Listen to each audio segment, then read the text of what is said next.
কাবা ঘরের 5টি বিস্ময়কর তথ্য জানেন কি? কাবা ঘর ইসলামের সবচেয়ে পবিত্র স্থান। চলুন জেনে নিই এর 5টি বিস্ময়কর তথ্য। 1. এটা প্রথম নির্মাণ করেছিলেন ইব্রাহিম আলাইহি ওয়াসাল্লাম ও ইসমাইল আলাইহি ওয়াসাল্লাম আল্লাহর নির্দেশে। 2. মুসলিমরা পৃথিবীর যেখানেই থাকুক না কেন নামাজ পড়ে এই ঘরের দিকেই। 3. এটি পৃথিবীর কেন্দ্রস্থলে অবস্থিত বলে দাবি করেন অনেক গবেষক। 4. প্রতি বছর লাখ লাখ মুসলিম হজ ও উমরাহ করতে এসে এই ঘর তাওয়াফ করেন।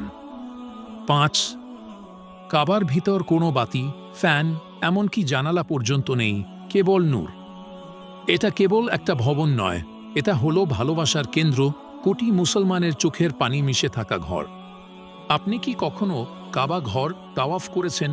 কমেন্টে লিখুন হ্যাঁ বা না। এটা একটি ইসলামিক চ্যানেল।